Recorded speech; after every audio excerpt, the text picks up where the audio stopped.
পড়ে গেছে। এবারে এঁচোড় চিংড়ি খাওয়ার সময় এসে গেছে। এইবারে আমি এঁচোড় চিংড়ি করে দেখাবো। এঁচোড় আমি নুন হলুদ দিয়ে সিদ্ধ করে নিয়েছি, আলুও সিদ্ধ করে নিয়েছি, চিংড়ি মাছও আমি ভেজে রেখেছি। এবারে আমি এখন আলু ভেজে তারপরে আমি এঁচোড় ভেজে নেব।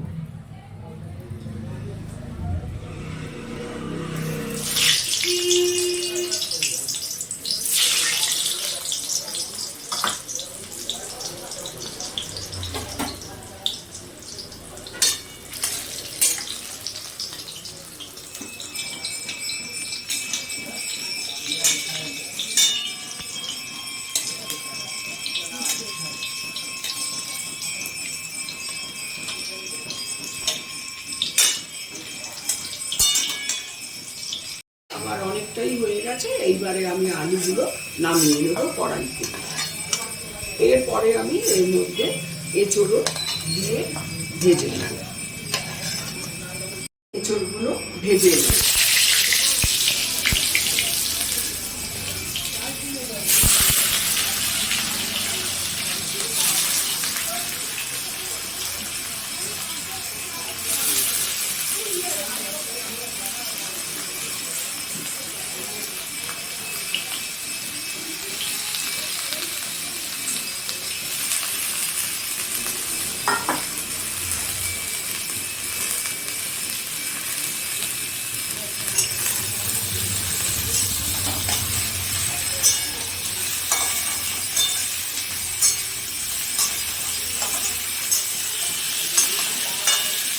আমার এঁচোড় ভাজা হয়ে গেছে। এবারে আমি এঁচোড়গুলো তুলে রাখছি।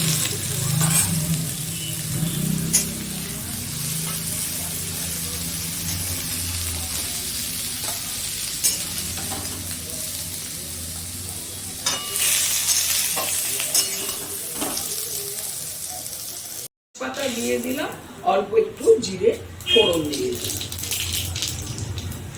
এগুলো হলে পরে এবারে আমি গরম মশলা, এলাচ, দারচিনি আর লবঙ্গ ফোড়নে দিয়ে দিলাম।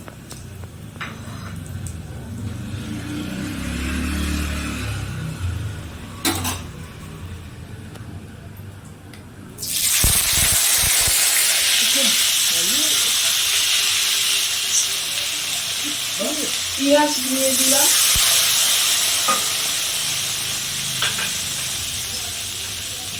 আদা আর রসুনও দিয়ে দিলাম। এবার এগুলো দিয়ে আমি জিনিসগুলো কষে নেব। এর মধ্যে আমি একটু নুনও দিয়ে দিলাম।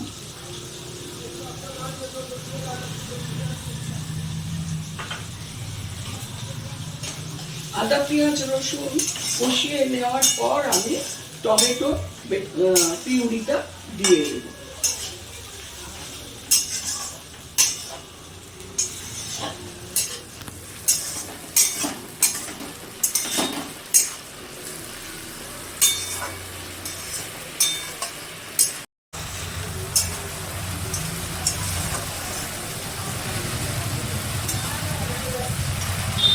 এবারে আমি টমেটোর পিউরিটা দিয়ে দিচ্ছি।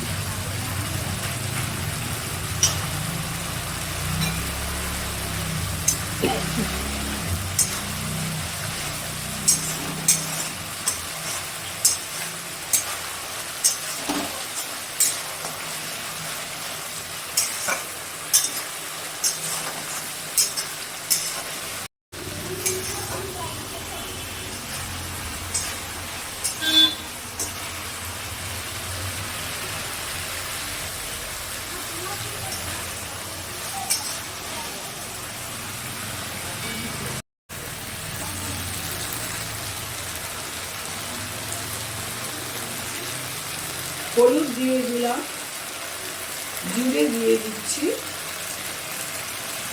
লঙ্কা আমি দিয়ে দিলাম।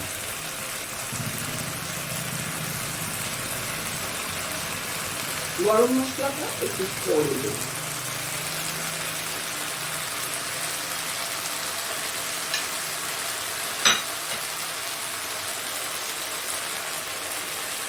এক চামচ চিনিও আমি দিয়ে দিচ্ছি।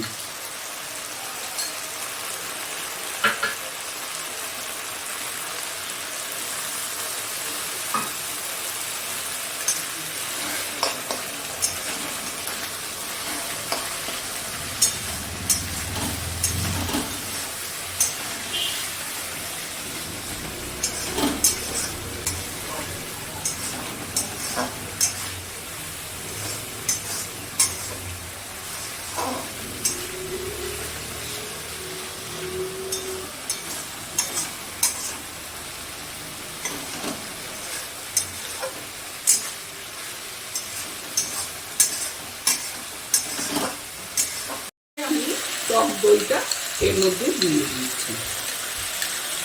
টক দইটা দিয়ে আরো কিছুক্ষণ কষে তারপরে আমি কাজু আর পোস্তর যে পেস্টটা করে রেখেছিলাম সেটা দিয়ে দেব।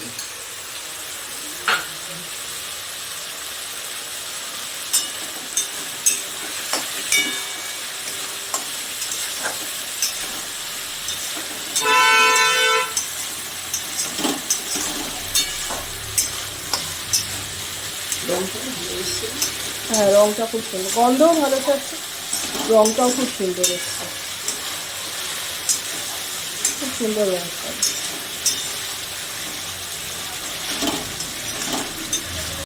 আমি পোস্ত আর কাজু যে বেটে রেখেছিলাম সেটা দিয়ে দিচ্ছি।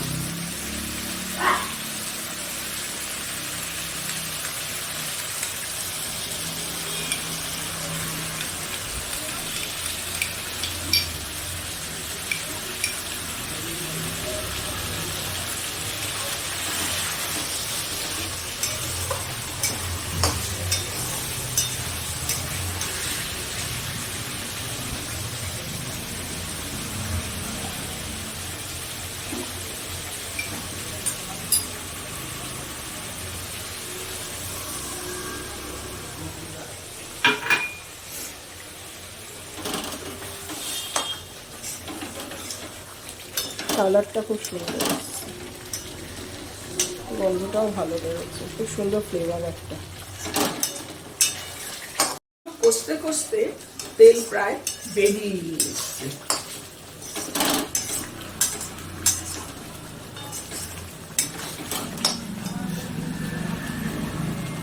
দিয়ে দিচ্ছি, এঁচড় দেওয়ার সাথে সাথে আলুও দিয়ে দেবো।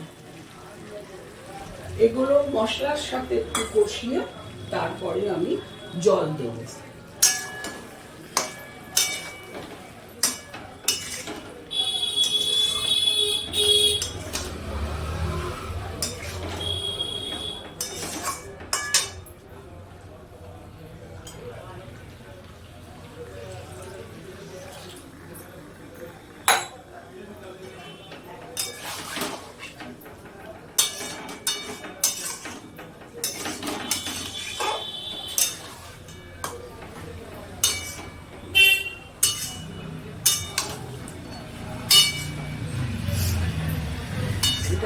একটু আরেকটু কষানো হবে। দেখে মনে হচ্ছে মাটন রান্না হচ্ছে। আমার মেয়ে বলছে এটা দেখলে মনে হচ্ছে মাটন রান্না হচ্ছে, তা আমি বললাম যে এঁচড়ের আর এক নাম তো গাছপাঠা। এবারে চিংড়ি মাছগুলো আমি দিয়ে দিচ্ছি।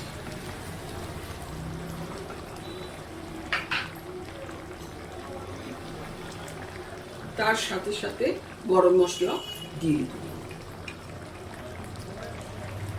জলও একটু দিয়েছি, একটু ঢাকা দিয়ে দেব।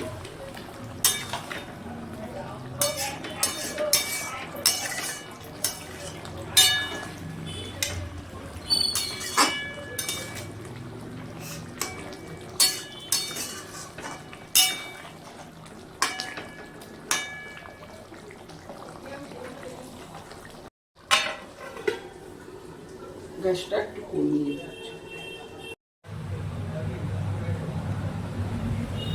এঁচড় চিংড়ি আমার তৈরি। আপনাদের কেমন লাগলো দেখে আমাকে একটু কমেন্টসে জানাবেন, আর আমার চ্যানেলটাকে সাবস্ক্রাইব করে দেবেন।